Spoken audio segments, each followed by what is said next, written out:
ఈరోజు నంద్యాల విజయ డైరీలో సొసైటీ ఎన్నికలు జరగబోతా ఉన్నాయి. ఈ సొసైటీ ఎన్నికలకు నోటీసు ఇవ్వడం జరిగింది. ఈ ఇచ్చిన నోటీసు ఏకపక్షంగా కేవలం చైర్మన్ డైరెక్టర్లంతా ఏకపక్షంగా వారి ఇష్టారాజ్యంగా సొంత ఆస్తిగా వ్యవహరించి ఈరోజు ఎన్నికలు జరుగుతా ఉంది. ఇటువంటి అవకతవకలు జరిగేటటువంటి ఎన్నికలను తక్షణం రద్దు చేసి ప్రభుత్వం కానీ ప్రభుత్వ అధికారులు కానీ ఇక్కడ జరిగేటువంటి అవినీతి అవకతవకలన్నిటిని కూడా అరికట్టాలని చెప్పి కూడా ఈరోజు ఈ నిరసన కార్యక్రమం ముఖ్య ఉద్దేశం. ఈరోజు ఏదైతే ఈ విజయ డైరీలో ఈ పాలక వర్గానికి అనుకూలంగా ఉన్నటువంటి సొసైటీ ప్రెసిడెంట్లను మాత్రమే ఉంచుకొని వారికి అనుకూలంగా లేనటువంటి సొసైటీలన్నింటినీ కూడా ఏకపక్షంగా రద్దు చేయడం జరుగుతూ ఉంది.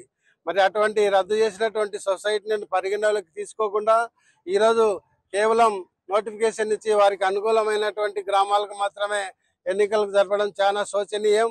అదేవిధంగా ఈరోజు డైరీలో అవసరం లేనటువంటి ఎన్నో కార్యక్రమాలు చేపట్టి డైరీకి నష్టం చేకూర్చే విధంగా ఈరోజు ఈ పాలకవర్గం జరుగుతూ ఉంది.